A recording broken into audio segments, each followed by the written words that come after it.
చూడగోరెను. చాలు ప్రియమైన ఏం బిడ్డలారా, అతని యొక్క ఒకవేళ అన్యాయంగా సంపాదిస్తూ ఉండొచ్చేమో, ఒకవేళ అన్యాయంగా సంపాదిస్తూ ధనవంతుడు అయి ఉండవచ్చేమో. కానీ కిందకు వచ్చే టైంకి ఒక ఆలోచన కలిగి ఉన్నది ఏంటో తెలుసా?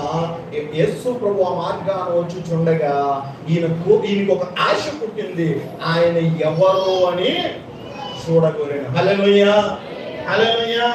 ధనవంతుడికి అన్యాయముగా సంపాదించిన ఈ జక్కయ్యకు ఏం పుట్టిందంటే యేసు ఎవరు అని చూడాలని ఆశ పుట్టింది. హల్లెలూయా. ఈ రోజుల్లో క్రైస్తవ జనాంగమైన మనకి ఆల్రెడీ మనం యేసు అంటే ఎవరో మనకి ఆల్రెడీ తెలుసు. అయినా కానీ యేసుని చూడాలి, యేసు దగ్గరికి వెళ్ళాలి, ఆయన సన్నిధానానికి వెళ్ళాలి, ఆయన సన్నిధానానికి చేరుకోవాలి, ఆయన సన్నిధిలో అనేకమైన ఆశీర్వాదాలు పొందుకోవాలని తెలిసి కూడా ఆయనను చూడటానికి చాలా మంది ఏమవట్లేదో తెలుసా?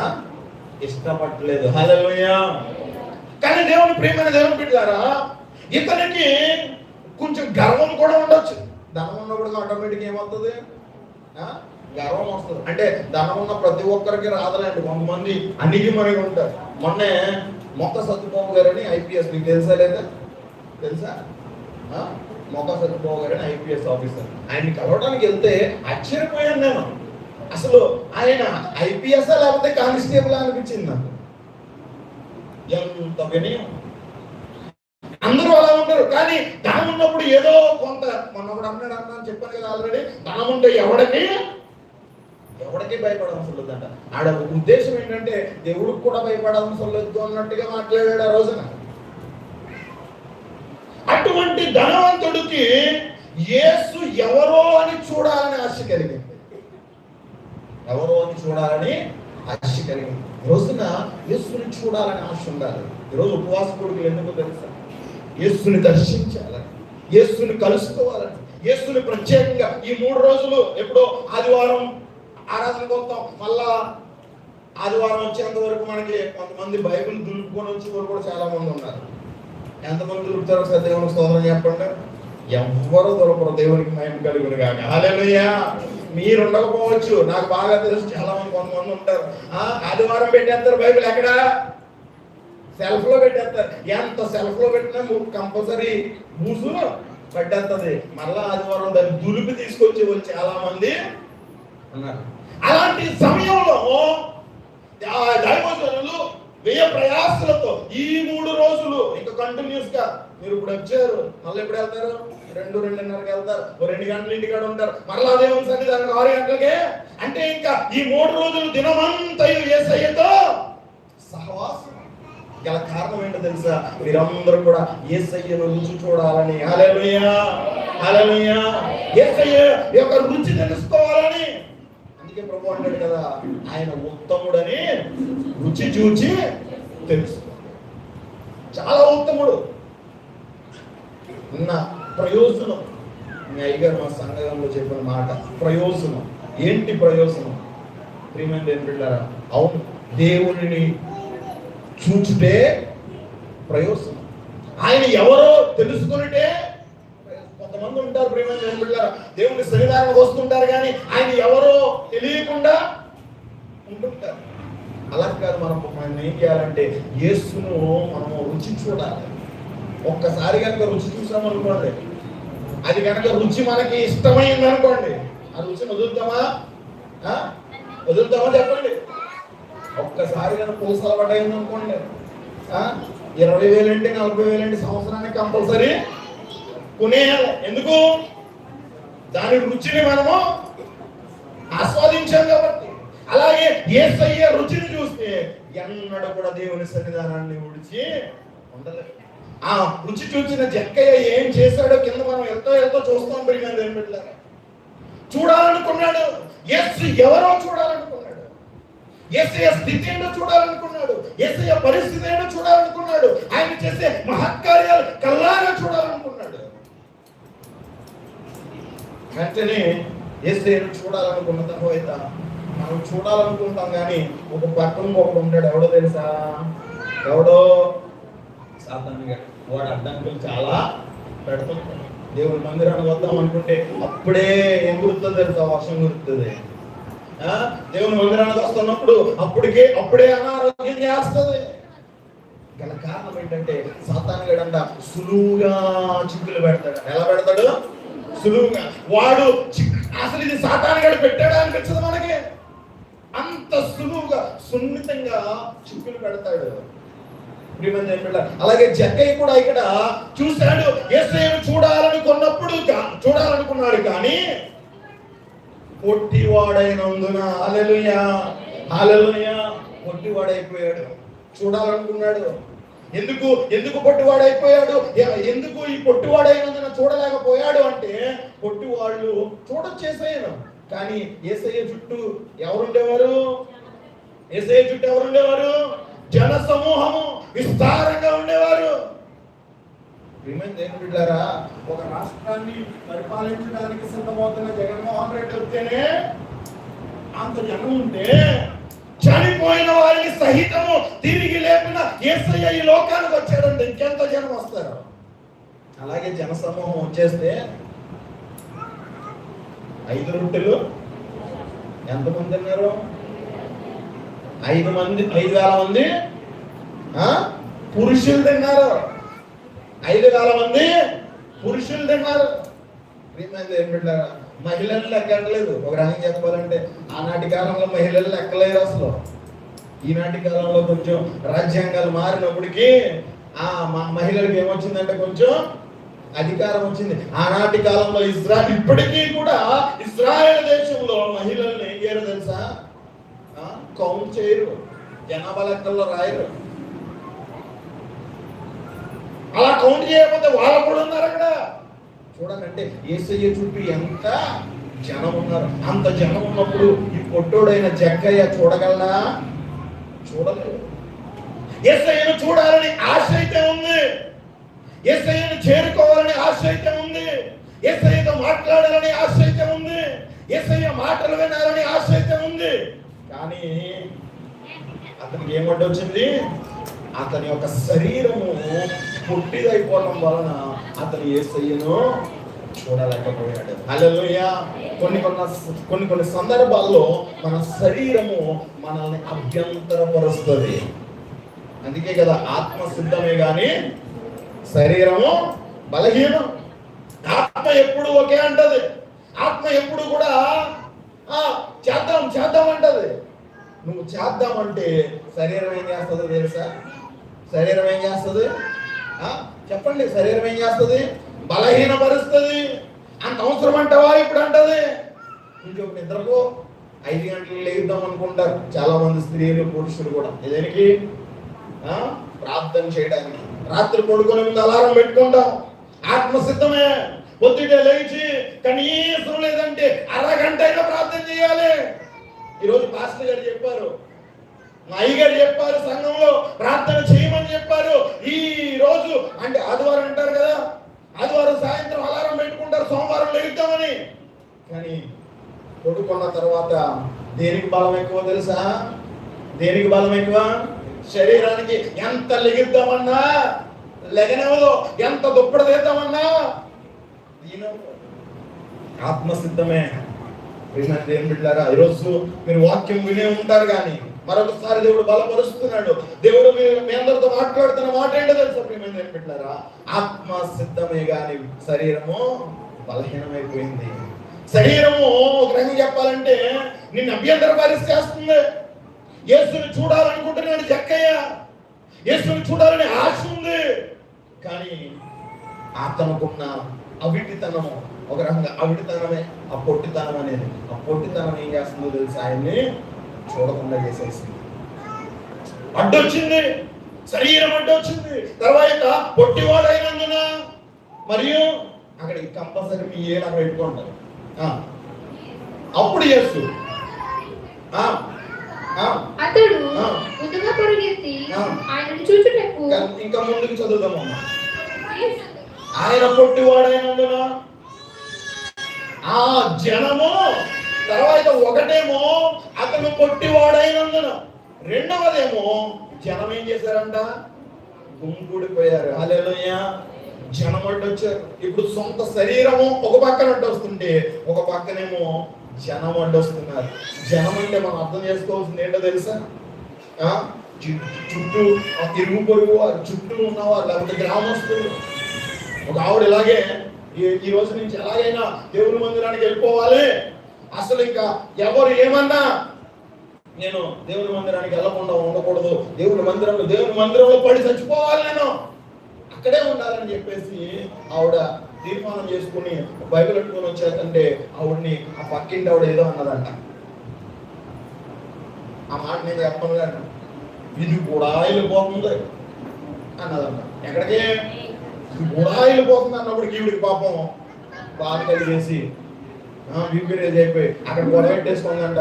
గొడవ పెట్టుకుని తిరిగి సన్నిధానానికి వచ్చినప్పటికీ పాస్టర్ గారు తండ్రి యొక్క ఏకం అని యొక్క పరిస్థితుల్లో మీరు అందరినీ దీవిస్తున్నాను, మీరు ఇంకేళ్ళు రావచ్చు అన్నారంట. హల్లెలూయా. ప్రియమైన దేవుని బిడ్డలారా, అక్కడ ఏమంటే వచ్చింది? ప్రియమైన దేవుని బిడ్డలారా, నేను చెప్తున్నాను ఏంటంటే కొన్ని సందర్భాల్లో గ్రామం మీకు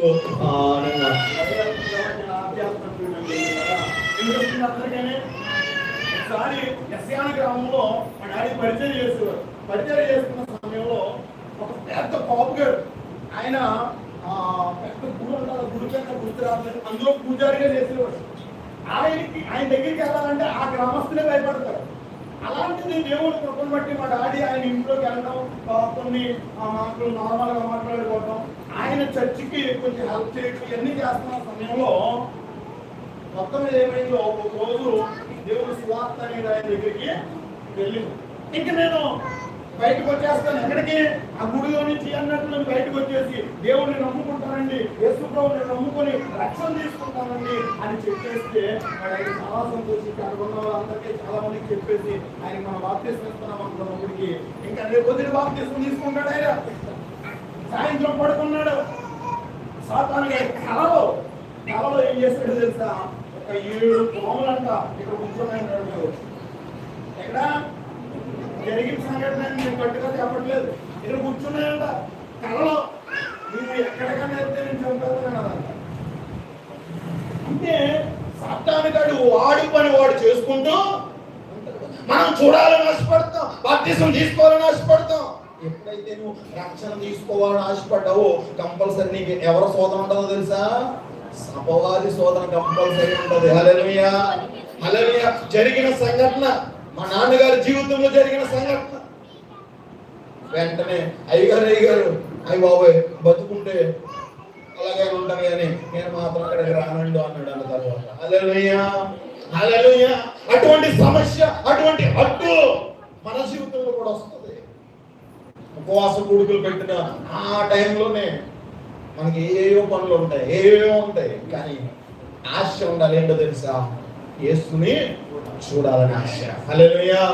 యేసు దగ్గరికి వెళ్ళాలని ఆశ ఉండాలి, యేసు సన్నిధిలో చేరుకోవాలని ఆశ ఉండాలి, యేసును ఆయన సన్నిధిలో ఉండి ఆరాధించాలని ఆశ ఉండాలి. ఆశ ఎప్పుడైతే నీ జీవితంలోకి ఎంటర్ అవుతుందో, ఎప్పుడు పన్ను కట్టించుకునే టైం మిగతా టైంలో ఇప్పుడు మన దగ్గర అన్యాయంగా తీసేసుకుంటున్నాడండి. ఆడు ముఖం మీద ఏమనకపోయినా కానీ వెళ్ళిపోయిన తర్వాత ఏమంటాము? మీరు చాలా మంది మీరు చెప్పినా చెప్పకపోయినా చీటీలు తీసుకునే వాళ్ళు ఉంటారు, చెక్ చీటీ.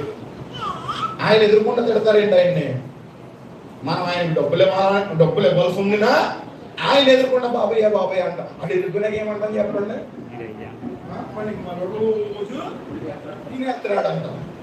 అంటావా లేదా? ఈడు కూడా అంతే. ఆ పన్ను కట్టించుకునే టైంలోనే ధనవంతుడు, గౌరవం అన్నీ వస్తాయి. తర్వాత ఏం తిట్టుకునే వాళ్ళే. ఎవరో వీడికి స్థలం ఇచ్చే వాళ్ళు కూడా ఎవరు లేరు. అటువంటి పరిస్థితిలో ఉన్న జక్కయ్య ఆలోచన చేశాడు, ముందుగా తెలుసుకున్నాడు. ఏంటో తెలుసా? యేసయ్య ఏ త్రోవలో వస్తున్నాడో తెలుసుకున్నాడు. హల్లెలూయా, హల్లెలూయా. ఈరోజు క్రైస్తవ జనాంగమా, క్రైస్తవ సంఘమా, మనము కూడా యేసయ్య మాటలు ఎక్కడ వినబడుతున్నాయి? యేసయ్య సన్నిధి ఎక్కడ ఉంటుంది? యేసయ్య సత్యవాక్యములు ఎక్కడ ఉంటున్నాయి? ఈ మధ్య కాలంలో చాలా అబద్ధ బోధలు వచ్చేసాయి సంఘమా. ఏం బోధలు వచ్చాయి? అబద్ధ బోధలు. నేను కూడా విన్నాను. ఈ పరిసర ప్రాంతాల్లో కూడా చాలా అలజడి రేపుతున్నాడు అని చెప్పేసి నేను కూడా విన్నాను. ప్రియమైన ఏం వెళ్ళారా, నేను చెప్తున్న మాట ఏంటో తెలుసా, మనము ఏం చేయాలో తెలుసా, ఆ యేసయ్య సత్యవాక్యములు ఎక్కడ దొరుకుతున్నాయో తెలుసుకోవాలి. గుడ్డెత్తి జైలు పడినట్టు వెళ్ళిపోకూడదు ఈ రోజుల్లో. బైబిల్లో ఒక మాట ఉంది, ప్రకటన గ్రంథంలో 7 సంఘాలు ఉన్నాయి. ఆ సంఘంలో ఒక సంఘం అంట, ఆ వాక్యము ఉన్నదో లేదో గ్రంథాలను పరిశీలించేవారంట. ఈరోజు నేను చెప్పిన వాక్యం కూడా గుడ్డెత్తి జైలు పడినట్టు నమ్మకూడదు. వాక్యం ఉన్నదా లేదా? రకరకాల బోధలు ఈ రోజున అందరూ కూడా బోధలు. ఏం బోధలో తెలుసా? ఏం బోధలు? ప్రజలను ఆకర్షించుకునే బోధలే. ప్రజలను ఆకర్షించుకునే బోధలు. ఏమైంది? ఆ బోధలకి మీరు ఏమవకూడదో తెలుసా? తలొక్కకూడదు. సత్యవాక్యం ఎక్కడుందో ఎక్కడుందో తెలుసుకునే బాధ్యత ఎవరిదో తెలుసా? మీదే. మా అయ్యగారు పలావ్ కొంటాం 100 రూపాయలు పెట్టి, ఆ 100 రూపాయల పలావ్ కోసం ఇక్కడ బాగుంటుందా, కొమరాల్లో బాగుంటుందా, జగ్గన్బాట్లో బాగుంటుందా? మనం కొని మా అయ్యగారు బిర్యానీ 100 రూపాయలే, కానీ ఎన్ని ఆరాలు తెస్తామో దేనికోసం?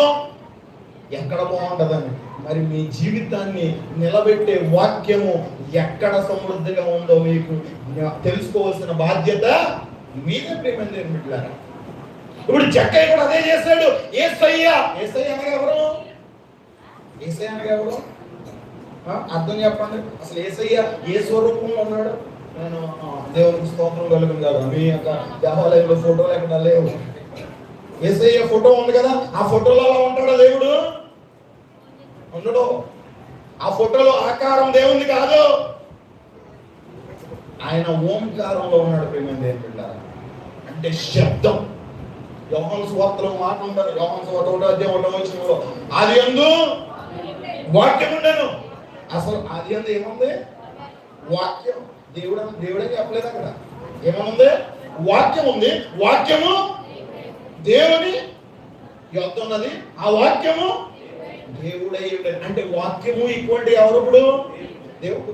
యేసు ఈక్వల్ టు వాక్యము. ప్రేమ అంటే యేసును వెతుకుతున్నాడంటే, యేసు ఏ మార్గంలో వస్తున్నాడంటే వాక్యం ఏ మార్గంలో వస్తుందో ఆయన తెలుసుకుంటున్నాడు. ప్రేమ దేవుడు. ఈరోజు మీరు తెలుసుకోవడం లేదు. మీ అయ్యగారు అని చెప్ప 9 మంది సేవకులను రప్పించేస్తున్నారు. మీరు తెలుసుకోకుండానే రప్పించేస్తున్నారు. ప్రేమ దేవుడు, నేను ఒక మాట చెప్తాను. ఆయన అల్లాటప్పగా పిలిచేయలేదు అందరు. నాకు ఈ రోజు కూడుకున్నదని ఫైనల్ గా ఎప్పుడు తెలిసిందో తెలుసా? ఎప్పుడు చెప్పారు తెలుసా? ఆయన ఇంచుమించు 15 రోజుల క్రితమే బాబా ఒక రోజు మా సంఘంలో వాక్యం చెప్పాలన్నారు.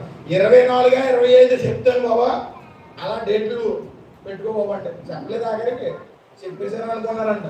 నాకెవరో ఫోన్ చేశారు, 24 మీటింగ్ ఖాళీ ఉందా అని. అప్పుడు ఫోన్ చేశాను. ఫోన్ చేస్తే బాబు 25 కాదు 24కి ఉండాలి అన్నారు. అయితే మంచిది మామయ్య, నాకు ఎవరో ఫోన్ చేయరు ఎందుకంటే అప్పుడు వేరేగా చెప్పారు. మళ్ళా రాత్రి మా మీటింగ్ వచ్చినప్పుడు బాబా కొన్ని అనివార్య కారణాల వల్ల కొన్ని సెటప్లు వేరే అయ్యి బాబు కొంచెం 11 గంటలకు వచ్చాయి బాబా అన్నారు. అంటే చూడండి, అంటే ఎంతో ఆలోచన. 9 మంది సేవకులు రప్పించాలంటే ఎంతో ఆలోచన కలిగి ఆ సేవకుడు ఎలా చెప్తాడు ఏంటి అన్ని తెలుసుకుని మీ దగ్గరికి తీసుకుని వచ్చారు. కానీ అటువంటి దాన్ని మనం ఏం చేస్తున్నాం తెలుసా? ఇప్పుడు కొంతమంది అస్థిరత చేస్తారు. ఇంకా చాలా మంది, ఎంతమంది కుర్చీలు ఖాళీ ఉన్నాయంటే చాలా మంది కోసం అవి వెయిట్ చేస్తున్నాయి. ప్రేమ దేవుడు, మనం తెలుసుకోవసరం లేదు. ఇప్పుడు నాకు సావుకులైతే మీకు ఎక్కడ వాక్యం ఉంటుంది వాళ్ళే తీసుకొస్తున్నారు. అయినా కూడా మనం ఏం చేస్తున్నాము? అసలు మన పని ఏంటి? జక్కయ్య చేసిన విధంగా జక్కయ్య ఏ పని అయితే చేస్తాడో ఆ విధంగా మనం ఆలోచిస్తే వాక్యం ఏ మార్గంలో వెళ్తుందో మనమే తెలుసుకోవాలి. కానీ నీ దైవజనులు లేకపోతే ఈ లోకంలో చాలా మంది దైవజనులు ఏం చేస్తున్నారో తెలుసా? వాక్యాన్ని దేవుని సన్నిధానంలోనికే తీసుకొస్తున్నారు. ఎంత అదృష్టం చేసుకున్నామో తెలుసా? నిన్నే ఒక వ్యక్తితో మాట్లాడుతున్నాను. రాజస్థాన్ లో వర్క్ చేస్తాడు ఆయన చర్చికి వెళ్ళడానికంటే 14 కిలోమీటర్లు ప్రయాణం చేస్తాడంట. ఆయన ఎన్ని కిలోమీటర్లు? 14 కిలోమీటర్లు. 14 కిలోమీటర్ల నుంచి వచ్చి వాళ్ళు ఎవరన్నా ఉన్నారమ్మా మీ దానిలోనే? ఎవరన్నా ఉన్నారా? కనీసం నాకు తెలిసి చుట్టుపక్కల 4 కిలోమీటర్లు ఉంటుంది అంతే. కానీ ఆయన ఎన్ని కిలోమీటర్లు వెళ్తున్నాడు? 14 కిలోమీటర్లు. ఇంచుమించు దగ్గర దగ్గర మాడుగురు జగ్గరపేట. మా ఫ్రెండ్ ఉన్నాడు, ఓకేనా? ఎవరో ఏం పేరు ఇది? భగవాన్. మా ఫ్రెండ్, ఓకేనా? నాకు ముందు నుంచే పరిచయం. మనోడు బాగా తెలుసు, ఎందుకంటే ఆటో నడుపుతాడు కదా, బాగా పరిచయం. కాబట్టి అంత దూరం వెళ్ళి వాక్యం వెళ్తున్నాడు. కానీ మన దైవజనులు ఏం చేస్తున్నారో తెలుసా? మన కాళ్ళ దగ్గరికి తెచ్చి పెడుతున్నారు. హల్లెలూయా. అయినా కానీ మన పని ఏంటో తెలుసా? వాక్యం ఎక్కడ ఉన్నది, వాక్యం ఎక్కడ ఉందో తెలుసుకోవాలి. గుడ్డది చేయబడినట్టు వెళ్ళకూడదు. తెలుసుకుని ఆ యొక్క మార్గం వస్తున్నాడని తెలిసి ముందుగా పరిగెత్తాడు. హల్లెలూయా. ఎప్పుడు పరిగెత్తాలి? ముందుగా. ఈరోజు ఆరాధన ఎన్ని గంటలకు స్టార్ట్ అయింది చెప్పండి మీరు? ఆరాధన ఎన్ని గంటలకు స్టార్ట్ అయింది? 10 గంటలకి. 10 గంటలకు వచ్చిన వాళ్ళు ఎవరో చెప్పండి? 10:30కి స్టార్ట్ అయింది. 10:15 వచ్చిన వాళ్ళు, 10:30కి స్టార్ట్ అయింది, 10:15 వచ్చిన వాళ్ళు ఎవరో చెప్పండి? ఒక్క చెయ్యొద్దండి. ముందుగా అంటే అదే మరి. ముందుగా అంటే 10:30 అంటే 10:30కి రావడం కాదు, ముందుగానే అంటే ఆశ. ఎందుకంటే మళ్ళా ఆ గుంపు వచ్చేస్తుందేమో, ఆ యొక్క జనసమూహం వచ్చేస్తారేమో. వాళ్ళు వచ్చేస్తే నేను యేసయ్యను చూడడానికి అవకాశం ఉండదేమో అని చెప్పేసి ఎప్పుడు పరిగెట్టాడండి? ముందుగా పరిగెత్తాలి. దేవుని దగ్గరికి ఎప్పుడు కూడా మనం ఎప్పుడు వెళ్ళాలి? ముందుగా వెళ్ళాలి, ముందుగా ఉండాలి. చాలా మంది ఏం చేస్తారంటే, పాటలు అవుతున్నాయి కదా, పాటల తర్వాత వెళ్దాంలే. మా సంఘంలో చాలా మంది ఉన్నారు ఇలాంటి వాళ్ళు, చాలా మంది. అప్పుడు వెళ్దాంలే, పాస్టర్ గారు ఆరాధన స్టార్ట్ చేస్తారు, ఇప్పుడు వెళ్దాంలే అనుకునే వాళ్ళు చాలా మంది. కానీ వాక్యం అని చెప్పట్లేదు, ముందుగా పరిగెత్తాలి. హల్లెలూయా. కొన్ని వాట్సాప్ లో మీరు చూస్తుంటారు, మనము చర్చ్కి వచ్చినప్పుడు ఎలా వస్తామంట? వాట్సాప్ లో స్టేటస్ లో చాలా మంది రీల్స్ చూస్తారు, తాబేళ్ళ వస్తామంట. చర్చ్ నుంచి వెళ్ళిపోయినప్పుడు కనీసం పాస్టర్ గారి చేత ప్రార్థన చేయించుకోకుండా వెళ్ళిపోయే వాళ్ళు కూడా కొంతమంది ఉన్నారు. కుందేళ్ళకి వెళ్ళిపోతాం, ఎగిరెగిరి వెళ్ళిపోతాం. కానీ రివర్స్ ఉండాలి. ఎలా ఉండాలి? కుందేళ్ళలాగా పరిగెట్టుకొని రావాలి. మళ్ళా దేవుని సన్నిధానాన్ని విడిచిపెట్టాలంటే ఆ ఇంట్రెస్ట్ ఉండకూడదు. అయ్యో దేవుని సన్నిధానాన్ని విడిచిపెట్టాలా, ఇంకో గంట ఉంటే బాగుండు అన్న ఆశ మన జీవితంలో ఉండాలి. హల్లెలూయా, హల్లెలూయా. ఇప్పుడు ముందుగా పరిగెత్తాడు. ముందుగా పరిగెత్తి ఏం చేశాడు చూడండి. యేసు ఇంకా ముందుకు మీరు మిస్ అవ్వకూడదు వాక్యం అసలు. ఆయనను చూచుటకు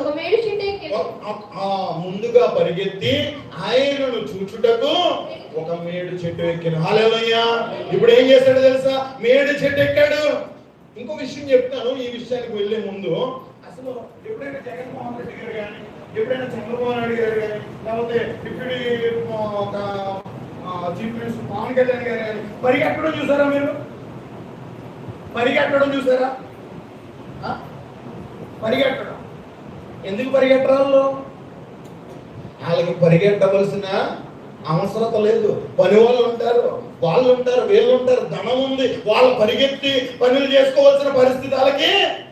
జక్కయ్య కూడా అదే స్థితిలో ఉన్నాడు. కొన్ని కామెంటరీస్ చెప్తున్నాయి, he was very rich man. చాలా ధనవంతుడు అంట. ఎలాగా ధనవంతుడయ్యాడు? ఇలాగే అక్రమాలు చేసి.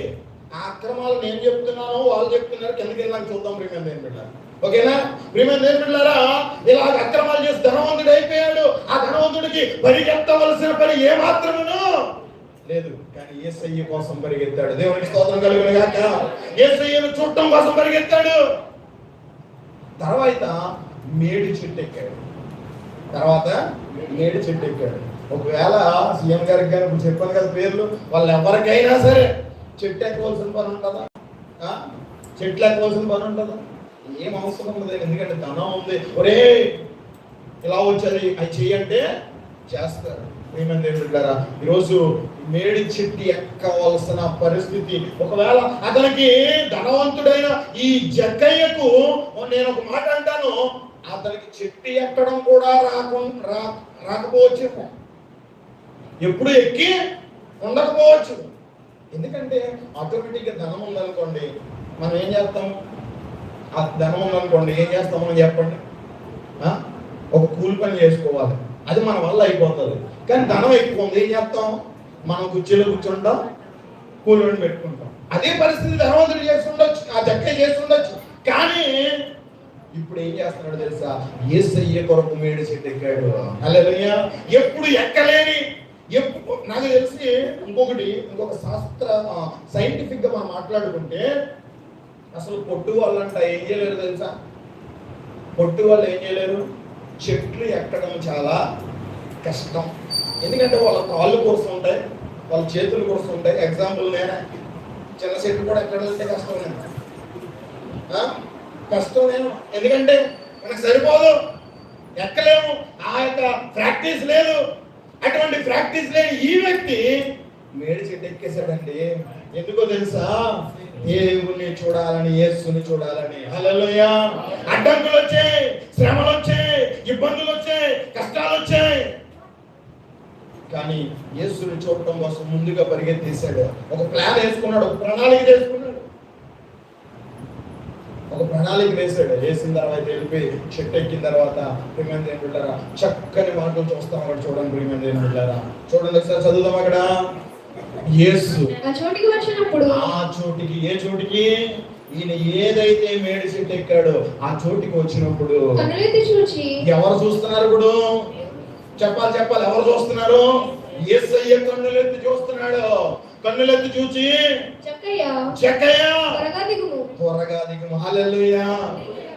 జక్కయ్య అనుకున్నాడు, యేసుని చూడాలని మాత్రమే అనుకున్నాడు. ఆయన ఊహించి ఉండకపోతే ఏంటో తెలుసా? యేసయ్య ఇక్కడికి వచ్చి నన్ను పిలుస్తాడు అని ఊహించి ఉండకపోతే. ఎందుకంటే చెట్టు ఎక్కిస్తున్నాడు, ఎవరు పట్టించుకుంటాడు? వెళ్ళిపోతున్నారు రాజకీయ నాయకులు, మన బిల్డింగ్ ఎక్కి చదువుతున్నాం, ఏదో అందరికీ చెప్పినట్టు హాయ్ చెప్పుకుంటా వెళ్ళిపోతారు. కానీ అంత జనసమూహము అక్కడ ఉన్నా కూడా ఆ చోటికి వచ్చినప్పుడు ఆ చోటుని నిలబడి పైకి కన్నులారా కళ్ళు పైకెత్తి చూసి జక్కయ్య అంటున్నాడు, పేరు పెట్టి పిలుస్తున్నాడు నా యేసయ్య. హల్లెలూయా. హల్లెలూయా. పేరు పెట్టి పిలిచి, నేను నీ ఇంట ఉండవలసి ఉన్నది, త్వరగా దిగిరమ్ము, ఏ మాత్రం ఆలస్యం చేయొద్దు, త్వరగా దిగి. యేసయ్యను చూడాలని ఆశ కలిగి ఉన్నాడు, కానీ మాట్లాడాలనుకోలేదు, మాట్లాడతాడని ఊహించలేదు, అక్కడ ఆగుతాడని ఊహించలేదు, పేరు పెట్టి పిలుస్తాడని ఊహించలేదు. కానీ నా యేసయ్య పేరు పెట్టి పిలుస్తున్నాడు జక్కయ్యని. జక్కయ్య, నువ్వు త్వరగా ఒకసారి కిందకి. నేను అంటా ప్రియమైన బిడ్డారా, కొన్ని ఎలగారికల్ కామెంటరీస్ అని ఉన్నాయి ఇంగ్లీష్లో. నేను ఎక్కువగా కామెంటరీస్ చదువుతాను. నేను గొప్ప చెప్పుకోను, కానీ నేను ఎక్కువగా చదివేది కూడా ఇంగ్లీష్ బైబిల్లో చదువుతాను. ఇంగ్లీష్ బైబిల్లో నుంచే నేను ప్రసంగాలు చేస్తాను. ఎందుకంటే నాకు తెలుగు అంత విధానం కాదు, నాకు అంత ఒక రకంగా చెప్పాలంటే నచ్చదు. ఏమో నచ్చదు, ఆ యొక్క వర్షన్స్ నాకు నచ్చవు. ఎందుకంటే నేను ఇంకా ఇంగ్లీష్ కాకుండా గ్రీక్, హీబ్రూ బైబిల్ నుంచి నేను కొన్ని వాక్యాలు నేను చదువుతూ ఉంటుంటాను అప్పుడప్పుడు. ప్రియమైన ఏం పిల్లారా, నేను ఎక్కువగా ఇలా కామెంటరీస్ చదివినప్పుడు ఒక కామెంటరీ లో ఎలా చెప్పబడింది ఏమన్నా తెలుసా? ప్రియమైన ఏం పిల్లారా, ఆయన ఆ చెట్టు ఎలా దిగాడో ఆయనకి ఏమాత్రమునో తెలియదంట. కొన్ని కామెంటరీస్ చెప్తున్నాయి ఒకేసారి అక్కడి నుంచి దూకేశాడని కూడా రాయబడ్డాయి. ప్రియమైన అనుకుంటారా, ఎందుకో తెలుసా? యేసయ్యను చూడాలని మాత్రమే అనుకున్నాడు, కానీ యేసయ్య వచ్చి మాట్లాడేసరికి ఆ పరిస్థితి, ఆ యొక్క హృదయం ఏమైపోయిందో తెలుసా? ఉప్పొంగిపోయింది. చూడండి ఒకసారి, బహు ఆనందంలో మనం ఏం చేస్తామో మనకు తెలియదు. మనం చాలా అతి ఉత్సాహం అయిపోయినప్పుడు మన యొక్క బాడీ మన కంట్రోల్లో ఉండదు. ఇప్పుడు యేసయ్యను చూడాలని మాత్రమే అనుకున్న వ్యక్తితో యేసయ్య జక్కయ్య అని పేరు పెట్టి పిలిచినప్పుడు వెంటనే అక్కడి నుంచి దూకేశాడు. ఒక రకంగా చెప్పాలంటే వెళ్ళిన తర్వాత అంటున్నాడు, జక్కయ్య ఈరోజు నేను నీ ఇంటిలో. ఎంత ఆశీర్వాదము గల కారణం ఏంటో తెలుసా? ఒక్క చిన్న ఆశ. ఏంటి ఆశ? యేసయ్యను చూడాలనుకున్నాడు. ఈ రోజున ప్రియమైన బిడ్డలారా, మీరు కూడా యేసుని చూడాలని ఆశ కలిగితే, యేసుని చూడాలని, యేసుని చేరుకోవాలని ఆశ మీ జీవితంలో ఉంటే, ప్రియమైన బిడ్డలారా, ఈ 3 రోజుల ఉపవాస కూడికల్లో దేవుడు మీతో మాట్లాడడానికి సిద్ధంగా ఉన్నాడు. హల్లెలూయా. హల్లెలూయా. ఈ ఉపవాస కూడికల్లో మిమ్మల్ని దిద్దడానికి దేవుడు సిద్ధంగా ఉన్నాడు, మిమ్మల్ని సరి చేయడానికి సిద్ధంగా ఉన్నాడు, నీ ఇంటిలో ఆయన నివాసం చేయడానికి సిద్ధంగా ఉన్నాడు. హల్లెలూయా. ఇల్లు అనగా ఏంటో తెలుసా? మీరు కట్టుకున్న 2 అంతస్తుల బంగ్లా గురించి నేను చెప్పట్లేదు. మీ హృదయంలో ఆయన నివాసం ఉంటాడు, హృదయంలో నివాసం ఉంటాడు. ఎందుకంటే ఈ బైబిల్ గ్రంథంలో చాలా మంది చాలా చాలా చూశారు, కానీ ఈయన చూసింది ఏంటో తెలుసా? ఈయన చూడాలనుకున్నది ఏంటో తెలుసా? యేసయ్యను చూడాలనుకున్నాడు. ప్రియమైన దేవుని బిడ్డలారా, మీకు అందరికీ తెలుసు నయోమి గురించి తెలుసా లేదా? ఎవరి నయోమి? ఎవరి నయోమి? ముగించేస్తున్నాను నేను. ఎవరి నయోమి? రుతు గారు అత్త. మీరు అందరూ కొంచెం ఎలా అడుగుతాడంటే వేరే సమాధానం చెప్తాడని ఆలోచిస్తున్నారు. మీ సమాధానం మీరు చెప్పేయండి. హల్లెలూయా. నయోమి ఎవరు? రుతు గారి యొక్క అత్త. నయోమి ఇశ్రాయేలీయుల దేశం నుంచి ఎక్కడికి వెళ్ళిపోయింది? దేని వైపు చూసింది? మోయాబు దేశం. ఎందుకు చూసింది? యెరూషలేములో కరువు వచ్చిందని. అప్పుడప్పుడు యెరూషలేములో కరువు రావచ్చు. ఎందుకంటే ఇప్పుడు మామయ్య దగ్గర కొన్ని డబ్బులు ఉన్నాయి, బండి మీద వెళ్ళిపోతున్న సమయంలో డబ్బులు పట్టి రాలేదు, ఫోన్ పే పని చేయట్లేదు. ఆ సమయంలో మన పరిస్థితి ఏంటి? పలానా వాళ్ళకి ఫోన్ చేసి బాబా 100 రూపాయలు కొట్టాం అనుకో, అప్పుడు మన పరిస్థితి ఏంటి? కరువైన పరిస్థితి. మన దగ్గర ఎంత ఉన్నా కానీ ఆ సమయానికి కొంత కరువు వస్తుంది. కొన్ని సందర్భాల్లో ఎంత డబ్బున్నా వాడైనా డబ్బు కోసం ఏమవుతాడు? ఇబ్బంది పడతాడు, కరువు వస్తుంది. ఏదో చిన్న సమస్య వచ్చిందని, సంఘంలో ఏదో సమస్య వచ్చిందని, సంఘంలో ఏదో చిన్న అవాంతరం జరిగిందని నేను వేరే వైపు చూస్తాను అంటే నయోమి ఏమైందో తెలుసా? ఎంతమంది వెళ్ళారు? నయోమితో ఎంతమంది వెళ్ళారు? మోయాబు దేశము 4 వెళ్ళారు, అక్కడ 6 అయ్యారు. తిరిగి వచ్చినప్పటికి ఎంతమంది వచ్చారు? 2 వచ్చారు. మనం కూడా వేరే వాటి వైపు చూస్తే మన బ్రతుకు కూడా ఏమైపోతుందో తెలుసా? నయోమి బ్రతికి ఆఖరికి ఈ 2 వచ్చిన వాళ్ళకి ఎవరు లేరో తెలుసా? యజమానుడు లేడు, తల లేదు. తలలేని ముండానికి ఎంత విలువ ఉంటుంది చెప్పండి? నా తల తీసి పక్కనెట్టేసి ఓన్లీ మొండో నిలబడ్డాదనుకో, ఎవరైనా ఉంటారు ఇక్కడ? ఉండరు. ప్రియమైనది ఏం బిడ్డలారా, తలకు అంత ప్రాముఖ్యత ఉంది. ఎవరినైనా గుర్తించాలంటే ఇక్కడి నుంచి మొత్తం చిత్తు అయిపోయినా పర్వాలేదు, తలకాయ ఉంటే. మన పొనమండ ఆ ప్రాంతంలో ఒక ఫైర్ యాక్సిడెంట్ లో చనిపోయారు. పొనమండ అక్కడ చివరిలో ఫైర్ యాక్సిడెంట్ లో అగ్ని ప్రమాదంలో చనిపోతే ఆయన గుర్తుపట్టడానికి చాలా ఇబ్బంది పడి ఆఖరికి ఇక్కడ నుంచి DNA శాంపిల్స్ విజయవాడ నుంచి పంపితే అప్పుడు DNA బట్టి గుర్తుపట్టి ఆ బాడీని పంపారు. నిజంగా బాడీ వెళ్దా కాదో కూడా తెలియదు. మీ దేవుని బిడ్డారా, ఈరోజు మీతో చెప్తున్న మాట ఏంటంటే వేరే వాటి వైపు చూడద్దు, ఒకరి వైపే చూడాలి. ఆయనే మన నజరేయుడైన యేసయ్య వైపు. నయోమి మోయాబుని చూసి ఏమైపోయిందో తెలుసా? మారా అయిపోయింది, చేదైన జీవితం మారా అయిపోయింది. ప్రియమైన దేవుని బిడ్డ, లోతు కూడా అలాగే చూశాడు. దేని చూశాడు? చక్కగా ఉంది. ఏంటది? సొదొమ గొమొర్రా. కానీ చివరికి ఏమైపోయిందో తెలుసా? ప్రియమైన దేవుని బిడ్డారా, చివరికి ఏమైపోయాడు లోతు? ఆ పచ్చదనాన్ని చూసి అబ్రాహాము అన్నాడు, లోతు నువ్వు ఈ చుట్టూ చూడు, నువ్వు తూర్పుకి వెళ్తే నేను పడమటికి తూర్పు పడమటికి వెళ్తాను, నువ్వు ఉత్తరానికి వెళ్తే నేను దక్షిణానికి వెళ్తాను. నువ్వు ఏదంటాదంటే చూసాడు ఆ సొదొమ గొమొర్రా అంచగా ఎదురుగుండా నాకు కూడా కనబడుతుంది పచ్చగాని, ఆ పచ్చైనట్లుకి నేను వెళ్ళిపోతాను అన్నాడు. కానీ చివరికి ఏమైపోయాడు తెలుసా? పాపుల చేతిలో పడిపోయాడు. ఎక్కడ పడ్డాడు? పాపుల చేతిలో పడ్డాడా లేదా? వాక్యం చెప్పాలంటే ఇంకా చాలా చాలా టైం కావాలి, కాబట్టి నేను ముందుకు వెళ్ళిపోతాను. ప్రియమైన దేవుని బిడ్డలారా, పేతురు కూడా చూశాడు. ఇదేం చూశాడు? గాలిని చూశాడు. ఏమైపోయాడు? ప్రియమైన దేవుని బిడ్డలారా, ఒక చెప్పాలి, గల్లంతో అయిపోయాడు. ఏమైపోయాడు? గల్లంతో అయిపోయాడు. అప్పుడు వరకు ఎవరిని చూశాడు? యేసయ్యను చూశాడు. నీటి మీద నడిచాడు. అసలు నీటి మీద నడిచిన మానవుడు ఎవరు కూడా లేదు. అలా అంటారంటే యేసయ్య నడిచాడు కదంటే, యేసయ్యను నేను ఎప్పుడు దేవుడిగానే చూస్తాను. హల్లెలూయా, హల్లెలూయా. ఒకవేళ ఈ లోకంలో మానవ అవతారిగా ఉన్నా కానీ ఆయన దేవుడే. మా యొక్క థియాలజికల్లో ఆయన ఎంత 100% దేవుడు, అంత 100% ఆయన మానవుడు. కాబట్టి నేను దేవుడిగా చూస్తాను. ఒక ఆయన చెప్పాలంటే పేతురు గారు మొట్టమొదటి మానవుడు అనుకుంటాను నేను, నీళ్ళ మీద నడిచిన వ్యక్తి. కానీ యేసును చూసినంత వరకే అది, యేసును చూస్తూ ఉన్నంత వరకే అది. యేసుని చూడటం మానేవాడు, గాలిని చూశాడు, గల్లంత అయిపోయాడు. ప్రియమైన దేవుని బిడ్డలారా, ఈరోజు మనం ఎవరిని చూడాలంటే యేసును మాత్రమే చూడాలి. ప్రియమైన దేవుని బిడ్డలారా, యేసును మాత్రమే చూడాలి. ఆయన వైపు చూస్తే మనకి ఏం కలుగుతుంది అంటే వెలుగు కలుగుతుంది. ఆయన వైపు చూస్తే మనకి ఏం కలుగుతుంది? కీర్తన గ్రంథం 34:5 కీర్తన గ్రంథం 34:5 చూస్తే ఎవరైనా చదువుతారా? ఆయన తట్టు చూడగా. ఇప్పుడు జక్కయ్య జీవితంలో కూడా కలిగింది ఏంటో తెలుసా? వెలుగు కలిగింది. ఇంతవరకు చీకటి బ్రతికాడు, ఇంతవరకు అన్యాయము బ్రతికాడు, చీకటిలో కుమిలిపోతున్నాడు. కానీ వెలుగు కలిగింది ఎవరి జీవితంలో? ఎవరి జీవితంలో? ఎందుకంటే ఆయన వైపు చూడాలని ఆశపడ్డాడు, ఆయన వైపు చూడాలని ఆశపడ్డాడు. వెలుగు కలిగింది.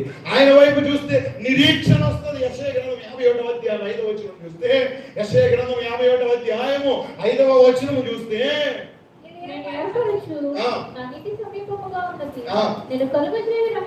నేను కలుగజేయ రక్షణ బయలుదేరుచున్నది. నా బాహువులు జనులకు తీర్పు తీర్చును.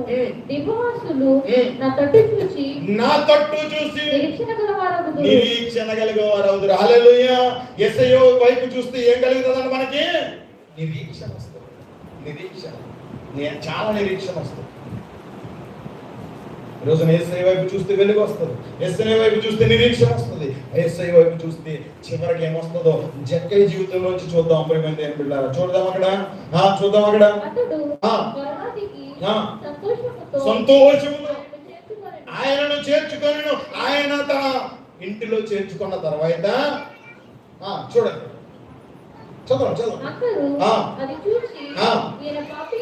ఈయన పాపి అయినా ఇప్పుడు ఏం చేశారంటే అక్కడ ఉన్న జన సమూహం కుళ్ళుకుంటున్నారు. ఇప్పుడు ఏమని?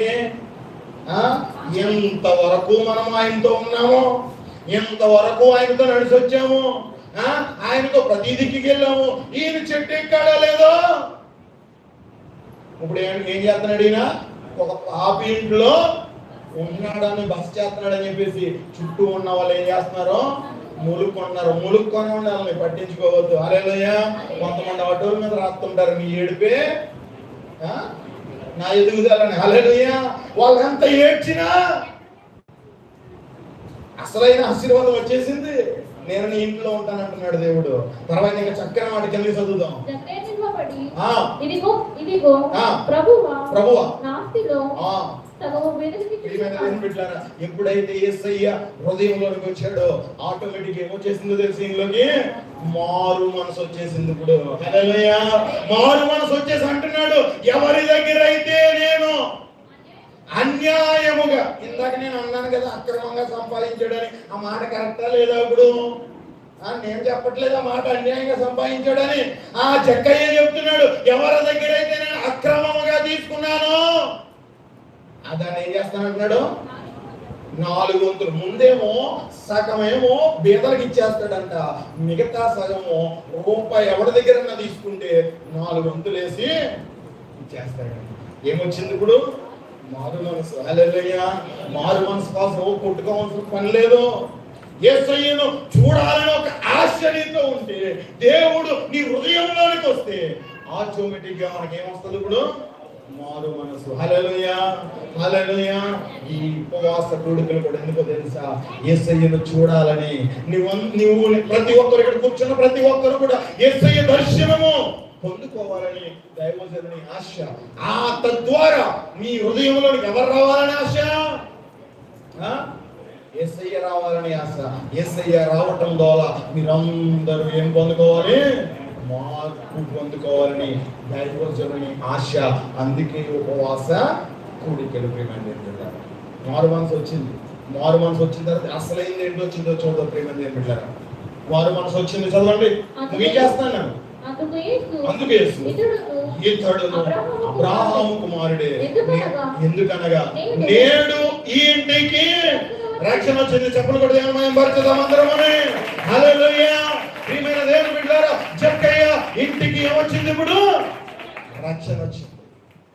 ఉపవాస కూడికలు కూడా ఎందుకో తెలుసా? నీ ఇంటికి రక్షణ కోసం, నీ ఇంటికి రక్షణ రావాలని. ఎక్కడెక్కడో ఉన్న వాక్యాన్ని తీసుకొచ్చి నీ సేవకులు ఇక్కడ పెట్టారు. ఇప్పుడు ఈ వాక్యాన్ని విని, ఈ వాక్యం కోసం ఎదురు చూసి, ఈ వాక్యం కోసం ముందుగా పరిగెత్తుకొని వచ్చి దేవుని వాక్యాన్ని విని మారు మనసు పొంది, చిన్న చిన్న పాపాలు తెలిసి తెలియకుండా చేసిన తప్పులను సరిదిద్దుకుని మన ఇంటికి నిజమైన రక్షణ తెచ్చుకునే కొరకే ఈ ఉపవాస ప్రార్థన. ఈరోజు జక్కయ్య జీవితం నుండి కొన్ని విషయాలు దేవుడు నేర్పడ్డాడు. రక్షణ వచ్చింది. ఆయన వైపు చూస్తే వెలుగు కలుగుతుంది, ఆయన వైపు చూస్తే నిరీక్షణ కలుగుతుంది, ఆయన వైపు చూస్తే జక్కయ్య జీవితానికి వచ్చినట్లుగా రక్షణ మీ ఇంటికి వస్తుంది. నయోమి వలె చూడొద్దు, లోతు వలె చూడొద్దు, పేతురు వలె చూడొద్దు. జక్కయ్య చూసిన విధంగా, జక్కయ్య ఆశపడినట్లుగా, ఏ విధంగా అయితే ఆశ, చిన్న ఆశ, ఏమని ఆశపడ్డాడు? చూడాలని ఆశపడ్డాడు. కానీ దేవుడు ఏం చేశాడు తెలుసా? ఆయనతో మాట్లాడాడు.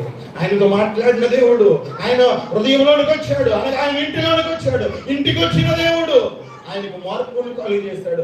మార్పును కలిగజేస్తున్న దేవుడు నిజమైన రక్షణను ఆయనకి అనుగ్రహించాడు. ప్రియమైన దేవుని బిడ్డలారా, దేవుని చిత్తమైతే మనము కూడా పరలోక రాజ్యంలో అడుగు పెట్టినట్లయితే జక్కయ్యను అక్కడ మనము చూడగలుగుతాం. చూడాలంటే జక్కయ్య నడిచిన త్రోవలో మనం కూడా నడవాలి. అటువంటి ఆశ మన జీవితంలో ఉండాలి. అటువంటి ఆశ, అటువంటి జీవితం కలిగి ఈ ఉపవాస ప్రార్థనలో నిజమైన రక్షణ, ఈ ఉపవాస ప్రార్థన ద్వారా నిజమైన రక్షణ మీ ఇంటికి మీరు తెచ్చుకోవాలని మనవి చేసుకుంటూ ఈ కొద్ది మాటలు దేవుని వెనుకల్లో ఆశీర్వదించబడిన గాక. ఈ యొక్క సమయాన్ని నాకు అనుగ్రహించి నన్ను ఆహ్వానించిన దైవజనులకు మరొకసారి వందనాలు చెల్లించుకుంటూ ఈ కొద్ది మాటలు దేవుని వెనుకల్లో ఆశీర్వదించబడిన గాక. అది యొక్క మొదటి కూడికలో మొదటి వర్తమానము ద్వారా దేవుడు మనతో మాట్లాడారు. అది వాస్తవానికి వస్తాను గారు నాకు మేనల్లుడు అవుతారు.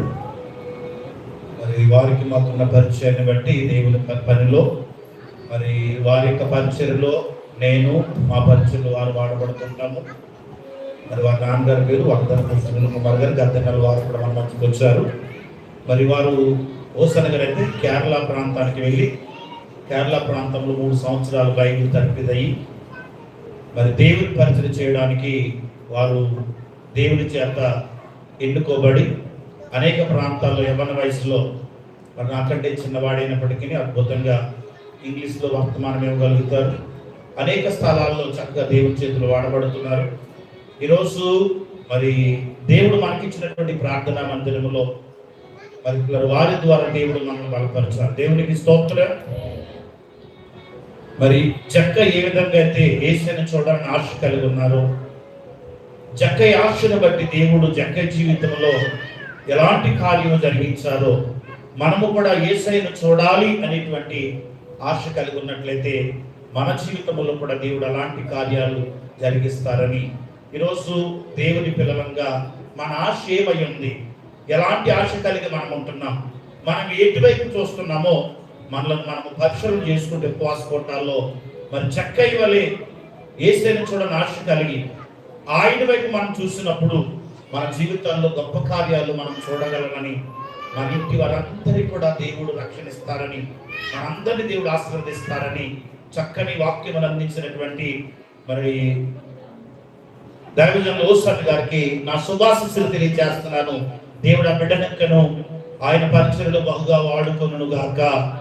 దేవుడు వారికి దీవించును గాక.